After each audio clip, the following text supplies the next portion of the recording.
Hello प्यारे बच्चों, सभी को नमन।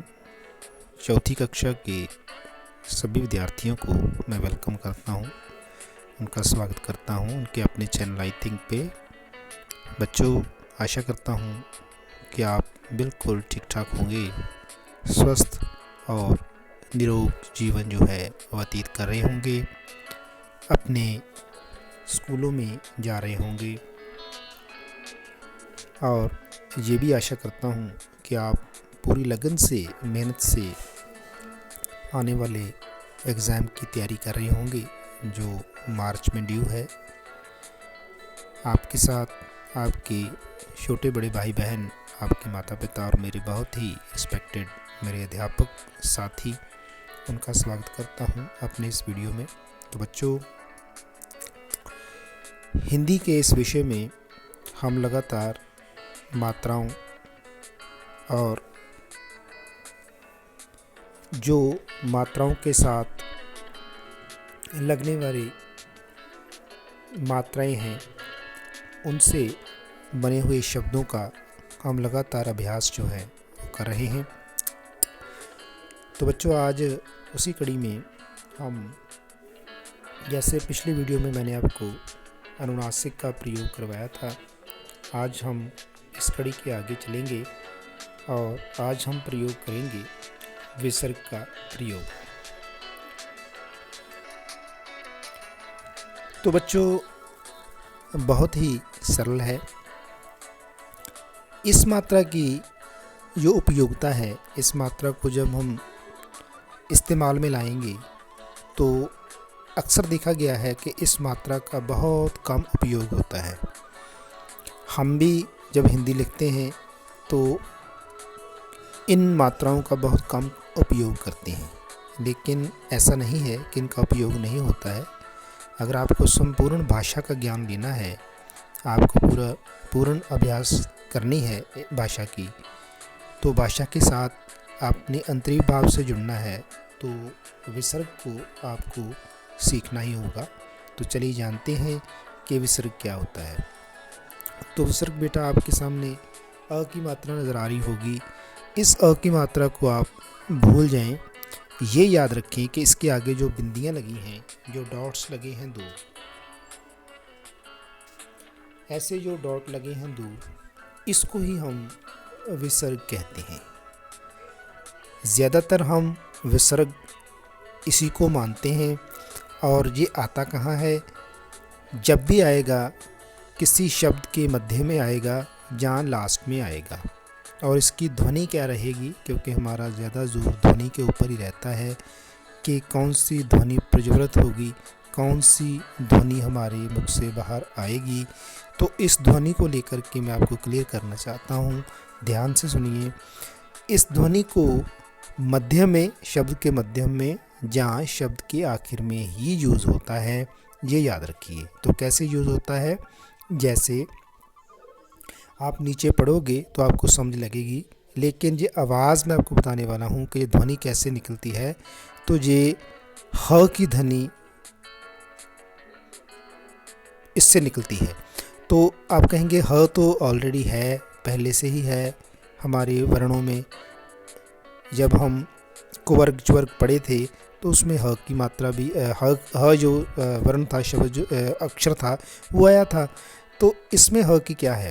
तो इसमें ह हल्का सा आना है, पूर्ण ह नहीं आना है। तो कैसे, आपको प्रैक्टिकल हो करके देखना होगा इसको। जैसे मैं आपको नीचे ले करके जा रहा हूँ, तो इसमें ये देखिए, ये लिखा है प्रात। तो आप इसको प्रात पढ़ोगे नहीं, इसके आगे जब विसर्ग जुड़ जाएगा, जैसे मैंने आपको ऊपर बताया था कि दो बिंदियां लगी होती हैं तो विसर्ग कहते हैं। तो जब इसमें विसर्ग जुड़ जाएगा तो हम इसको पढ़ेंगे प्रातः, प्रात नहीं पढ़ेंगे, प्रातः। अगर सीधे शब्दों में मैं कहूँ तो इन दो बिंदियों का जो उपयोग है वो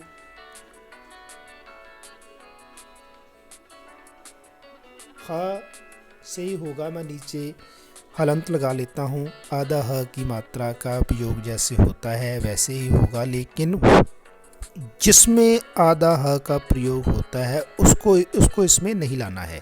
समझने के लिए मैं आपको समझा रहा हूँ कि आपके मुख से ह की मात्रा, ह का सॉरी वर्ण जो है वो अपने आप निकलेगा, आवाज़ उसकी निकलेगी। जैसे हम पढ़ेंगे तो अभ्यास से क्लियर होगा। जैसे प्रातः, देखिए प्रातः, अब इसको प्रात नहीं पढ़ेंगे, ये प्राय है तो प्राय नहीं, प्रायः पढ़ेंगे, ठीक है। तो ऐसे ही प्रातः 6 बजे का समय है। प्रातः क्या पढ़ेंगे इसको, प्रातः 6 बजे का समय है।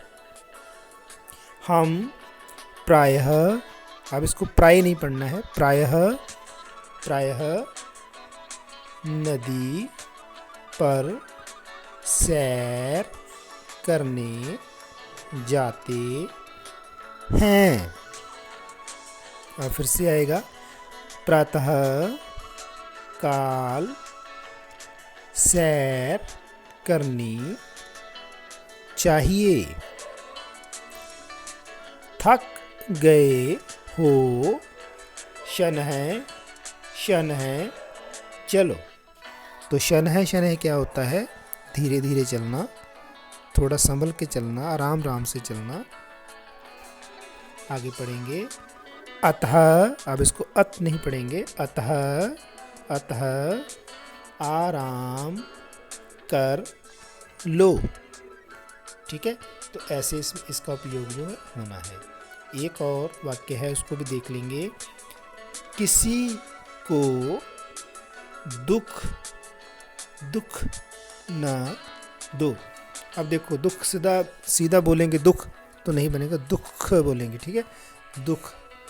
तो इसमें देखिए, इस शब्द में देखिए, आपको क्लियर हो गया कि दो अक्षरों के बीच, एक शब्द के बीच मान लो एक शब्द है, कोई शब्द है, उसके बीच में ऐसे, इधर भी शब्द है, उसके बीच में ये विसर्ग जो है लगना है। तो दो तरह से विसर्ग लगता है, मैं आपको फिर से उसकी दोहराई कराना चाहता हूँ। पहला विसर्ग वहाँ कहाँ लगेगा, जहाँ पर शब्द खत्म होता है। दूसरा विसर्ग वहाँ पर भी आ जाएगा जहाँ पर शब्द का बिल्कुल बीचों बीच रास्ता बचता है, तो उसमें भी हम इसको लगा सकते हैं। तो नीचे थोड़े शब्द दिए गए हैं, उन पर भी हम थोड़ा ध्यान फोकस करेंगे। जैसे प्रातः, आमतौर पर हम प्राय क्या कहते हैं, आमतौर पर हमें शनै, प्राय क्या होता है आमतौर पर शनै, धीरे धीरे, प्रातः काल, सुबह का समय, ये मैं ऊपर आपको बता चुका हूँ। तो ऐसे बेटा इस विसर्ग का उपयोग होना है। अब किन शब्दों के बीच आना है, किन शब्दों के लास्ट में आना है, ये आपको अभ्यास के माध्यम से पता चलेगा। ऐसा नहीं है कि आपने 2-4 शब्द सीख लिए जिनके पीछे विसर्ग लगा है, या 2-4 शब्द ऐसे देख लिए जिनके बीच में लगा है, जैसे दुख के बीच में लगा है विसर्ग। तो ऐसा नहीं है कि आपने सीख लिया। आपको इसको सीखने के लिए लगातार जब आप हिंदी की पुस्तक अपनी पढ़ोगे, जब पढ़ते हो, क्लास में भी पढ़ते हैं, तो उसमें आपको मैं अंडरलाइन करवाऊंगा कि ये देखो कैसे विसर्ग आया है। तो यहाँ तक हमने किया कि विसर्ग क्या है, कहाँ आता है, कैसे इसकी ध्वनि निकलती है, कैसे इसको बोलना है, पढ़ना है। तो इसका अभ्यास जो होगा हम अपनी हिंदी की पुस्तक में करेंगे। ये पुस्तक आओ हिंदी सीखे हैं, इसमें हमने सिर्फ हिंदी को सीखने में फोकस है।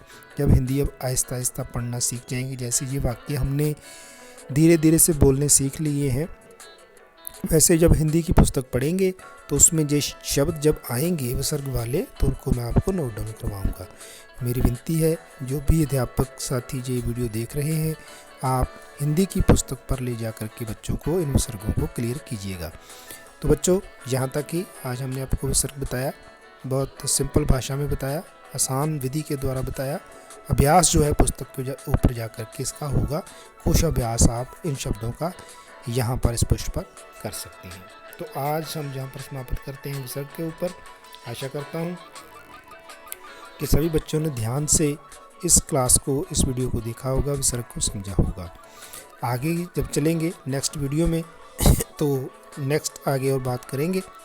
आज यहाँ तक ही अपना ध्यान रखिए, लगातार स्कूलों में आइए, ध्यान करते रहिए, एग्ज़ाम बहुत नज़दीक है, मेहनत कीजिए और अव्वल दर्जे में पास होकर के अपने पेरेंट्स को, अपने अध्यापकों को बताइए। फिर मिलेंगे नेक्स्ट वीडियो में। आपका सभी का बहुत बहुत धन्यवाद। सभी को नमस्कार।